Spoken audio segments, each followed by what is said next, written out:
ভাইয়ের মনোনয়নপত্র জমার সময় সঙ্গে ছিলেন পুলিশ অতিরিক্ত ডিআইজি। বিকল্প ব্যবস্থা না করে কোনো ব্যক্তির অধিকার হরণ করা চলবে না, যা বললেন মজিদুল ইসলাম। অপকৌশল নেওয়ার কারণে বিএনপি দিন দিন দুর্বল হয়ে পড়েছে, যা বললেন আওয়ামী লীগের নেতা সাধারণ সম্পাদক ওবায়দুল কাদের। এক প্রার্থীকে দলীয় সমর্থনের প্রতিবাদ অন্য 5 প্রার্থীর। দেশটাকে বন্দিশালা বানানো হয়েছে, যা বললেন বিএনপির নেতা মির্জা ফখরুল ইসলাম আলমগীর। দেশকে বিষাক্ত গ্যাস চেম্বার পরিণত করেছে সরকার, যা বললেন বিএনপি নেতা রুহুল কবির রেজভী। উপজেলা নির্বাচনকে বিত্তবানদের খেলায় পরিণত করা হয়েছে, যা বললেন ওয়ার্কস পার্টি। স্বতন্ত্র ফর্মুলায় আওয়ামী লীগের 3 নেতা প্রার্থী, দলে বাড়ছে বিভেদ। আওয়ামী লীগের কার্যবাহী সংসদের বৈঠক মঙ্গলবার শুরু হতে যাচ্ছে। সরকার বিরোধী মতের প্রতি শ্রদ্ধাশীল নয়, যা বললেন বিএনপি সিনিয়র নেতা মির্জা ফখরুল ইসলাম আলমগীর। এতক্ষণ শুনছিলেন সংবাদ শিরোনাম, এখন থাকছে বিস্তারিত আলোচনা। আসসালামু আলাইকুম প্রিয় দর্শক, ফাইনালি চলে আসলাম আবারও আপনাদের মাঝে গুরুত্বপূর্ণ একটি আপডেট নিউজ নিয়ে। দর্শক অবশ্যই ভিডিওটি শেষ অবধি দেখবেন আর একটি লাইক দিবেন। দর্শক আপনাদের কাছে ছোট্ট একটি অনুরোধ, দেশ এবং দেশের বাইরে হলে সেটি কমেন্ট বক্সে লিখে জানিয়ে দেবেন আর কমেন্ট করে জানাবেন কোথা থেকে ভিডিওটি দেখছেন। আর আপনাদের কাছে ছোট্ট একটি অনুরোধ, আপনি যদি এই চ্যানেলের নতুন পরিবার হয়ে থাকেন অবশ্যই চ্যানেলটি সাবস্ক্রাইব করে পাশে থাকা বেল বাটনটি অল করে দেবেন, কারণ পরবর্তী নতুন কোনো ভিডিও আপলোড করলে নোটিফিকেশন যাতে দ্রুত আপনাদের কাছে পৌঁছে যায়। প্রিয় দর্শক আর দেরি নাই, শুরু করা যাক।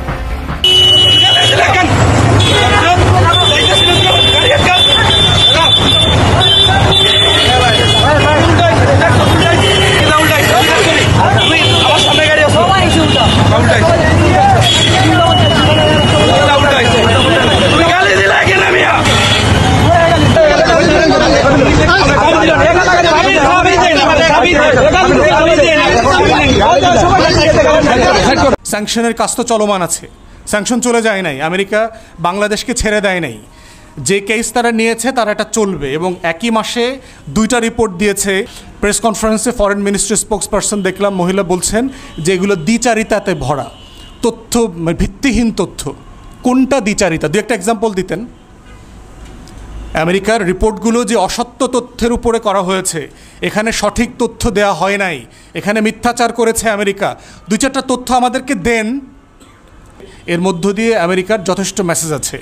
কোর্টে এই রিপোর্টগুলো এভিডেন্স আকারে দেয়া হয় বিভিন্ন সময়। বাংলাদেশের কোনো মানুষ যখন আপনার অ্যাসাইলাম সিক করে, সে বিএনপির রাজনীতি করে, সে জামাতের রাজনীতি করে, হেফাজতের রাজনীতি করে, বাংলাদেশের ইতিহাসে সবচেয়ে বেশি পরিমাণ অ্যাসাইলাম সিক করছে বাংলাদেশের মানুষরা গত কয়েক বছরে। ইংল্যান্ডে, আমেরিকাতে, ইউরোপের যে প্রতিবেদনগুলো আছে, মানে রাজনৈতিক আশ্রয় কখন মানুষ চায়।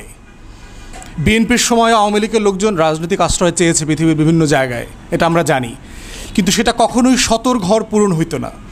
বাংলাদেশের নাগরিকরা এখন হাজারে হাজারে প্রতিটা দেশে পলিটিক্যাল অ্যাসাইলাম চাচ্ছে। তো মানে দেশ কী পরিমাণ স্বাধীন সেটা দেখেন। এবং এই প্রশ্নগুলো যখন আদালতের সামনে, জাজদের সামনে আসে, তখন এই স্টেট ডিপার্টমেন্টের রিপোর্ট এভিডেন্স আকারে দেওয়া হয়, তখন এই আটলান্টিক কাউন্সিলের রিপোর্ট তখন আদালতে দেওয়া হয় এবং আদালত এই রিপোর্টগুলোকে আমলে নিয়ে ওই ব্যক্তিদেরকে তখন তারা অ্যাসাইলাম গ্রান্ট করেন। এখন অনেকেই বোঝার চেষ্টা করেন এবং আমরা এই প্রশ্নের মুখোমুখি হই যে এগুলো কী যায় আসে, আমেরিকা দিল, এগুলো খুব মারাত্মক যায় আসে। এক্সাম্পল দেই, আপনাদের মনে থাকার কথা, 2013 সালে যখন রানা প্লাজার ঘটনা ঘটল, বাংলাদেশের পোশাক শিল্পের ইতিহাসে সবচেয়ে বড় দুর্ঘটনা। প্রায় 1100-র উপরে আমাদের গরিব পোশাক শিল্পকর্মী মারা গেলেন। এই ঘটনার পরে আমেরিকা কি করেছে? বাংলাদেশে যে জিএসপি সুবিধা ছিল, ট্যাক্স ফ্রি, ডিউটি ফ্রি, অবাধ পোশাক রপ্তানি করবার যে অধিকার ছিল, সেই জিএসপি সুবিধাটা বাতিল করে দিয়েছে। এগুলো কেন বাতিল করে দেয়? কারণ এখানে মানবাধিকারের লঙ্ঘন হয়েছে। ওখানকার যারা আমদানিকারক আছে, পোশাক যারা আমদানি করে, এই কোম্পানিগুলো তখন রিপোর্ট দিতে হয় মার্কিন কংগ্রেসে যে এই ঘটনাগুলো ঘটছে। মানবাধিকার সংগঠনগুলো তখন এগুলো সিনেটে, কংগ্রেসে এই বিষয়গুলো তোলে যে আমরা যে দেশ থেকে পোশাক আনছি সেই দেশে পোশাক কর্মীদের, শিল্পকর্মীদের কোনো অধিকার নাই। অতএব এই প্রতিবেদনগুলো বড় দাগে বাংলাদেশের ভাবমূর্তিকে দুনিয়াতে নষ্ট করে। দ্বিতীয় যেটা ক্ষতি করে সেটা হচ্ছে যে বাংলাদেশ থেকে যখন কোনো বিদেশি বিনিয়োগকারী দেশে আসেন, যে কেউ $1 বিলিয়ন $5 বিলিয়ন ইনভেস্ট করেন, তখন বিভিন্ন রেটিং কোম্পানিকে তারা অ্যাসেসমেন্টের জন্য দেন, বিভিন্ন কনসালটেন্ট কোম্পানিকে তারা অ্যাসেসমেন্টের জন্য দেন যে আমি বাংলাদেশে $5 বিলিয়ন ইনভেস্ট করতে চাই, সেটার ব্যাপারে তুমি আমাদেরকে অ্যাডভাইস করো। ওই গবেষক প্রতিষ্ঠানগুলো তখন গবেষণাতে এই রিপোর্টগুলোকে টেনে নিয়ে আসেন যে বাংলাদেশে তুমি যে ইনভেস্ট করবা, বাংলাদেশে তো মত প্রকাশের স্বাধীনতা নাই, বাংলাদেশে ইউনিয়ন করবার অধিকার নাই, বাংলাদেশে পোশাক শিল্পের ন্যায্য মূল্য নাই, বাংলাদেশে রেড টেপ ব্যুরোক্রেসি আছে, বাংলাদেশে ব্যবসা করবার ব্যবসা বান্ধব যে পরিবেশ দরকার সেটা নাই। এই রিপোর্টগুলো তখন গুরুত্বপূর্ণ আকারে হাজির হয় এবং এটার ক্ষতিটা কি হয়, বাংলাদেশে বিদেশি বিনিয়োগ আসে না এবং আপনারা দেখেছেন এই আমলে বিদেশি বিনিয়োগ অলমোস্ট ক্লোজ টু জিরো হয়ে গেছে, কোনো ফরেন ডাইরেক্ট ইনভেস্টমেন্ট নাই বাংলাদেশে। আমি পার্সোনালি একটা ঘটনা জানি, লেবাননের একজন ব্যবসায়ী বাংলাদেশের কয়েকজন মানুষ আমলারা তাকে চেষ্টা করে ইনভেস্ট করবার জন্য রাজি করিয়েছেন। সে বাংলাদেশে আসছে, সে বর্জ্য নিয়ে কাজ করবে, সে ঢাকা শহরের সকল বর্জ্যকে বিদ্যুতে এবং গ্যাসে পরিণত করে দেবে। সে ফিউ বিলিয়ন ডলার ইনভেস্ট করবে। বাংলাদেশে এসে কয়েক সপ্তাহ থেকে এখানকার মন্ত্রণালয়ে ঘুরে ঘুষের লেনদেনের যে বাস্তবতা সে দেখে গেছে, তাতে তিনি আর ইনভেস্ট করবেন না বলে চলে গেছেন। এইটা যিনি ডিল করেছেন তিনি আমাকে বলেছেন। বাংলাদেশ হচ্ছে এইভাবে, এই বাস্তবতার কারণে যেটা হয় যে আমরা বিদেশি বিনিয়োগকে আকর্ষণ করতে পারছি না। আমাদের এই রেড টেপের দৌরাত্ম্য, আমাদের আমলাদের ঘুষ, দুর্নীতি, মন্ত্রীরা যখন বলে যে ইনভেস্টমেন্টের 5%, 10% তাকে ঘুষ দিতে হবে আমেরিকান অ্যাকাউন্টে, ইউরোপের অ্যাকাউন্টে, তখনকার কী টাকা পড়ছে? সে আপনার ঢাকা শহরকে পরিষ্কার করতে আসছে, তাকে আবার ঘুষও দিতে হবে। মানে কী ধরনের ব্যবসা বান্ধব পরিবেশ?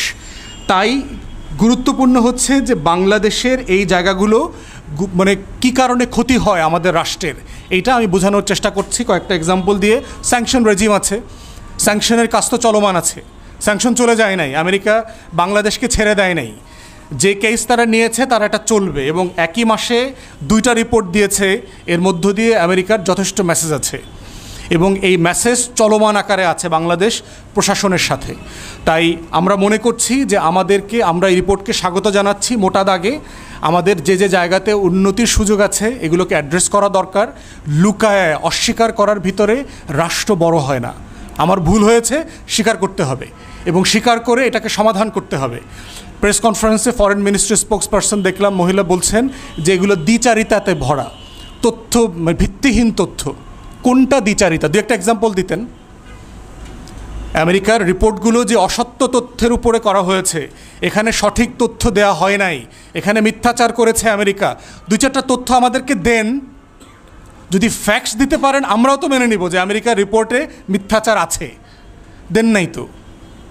তাহলে বোঝা যাচ্ছে আপনাদের এই রিয়াকশনটা হচ্ছে, প্রতিক্রিয়াটা হচ্ছে রাষ্ট্রের বিরুদ্ধে। আপনারা দেশের মানবাধিকারকে উন্নয়ন করবেন না, দেশের স্বাধীনতার স্পেস দেবেন না, সমৃদ্ধিতে সবাইকে, গরিব মানুষ বড়লোকদেরকে স্পেস দেবেন না, কিন্তু শুধুমাত্র রিপোর্টকে অগ্রাহ্য করছেন।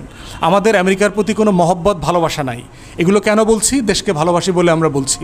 আমরা মনে করছি এই কথাগুলোর সাথে আমরা একমত, আগেও বলেছি এবং কন্টিনিউয়াস আমরা এগুলো বলে যাব।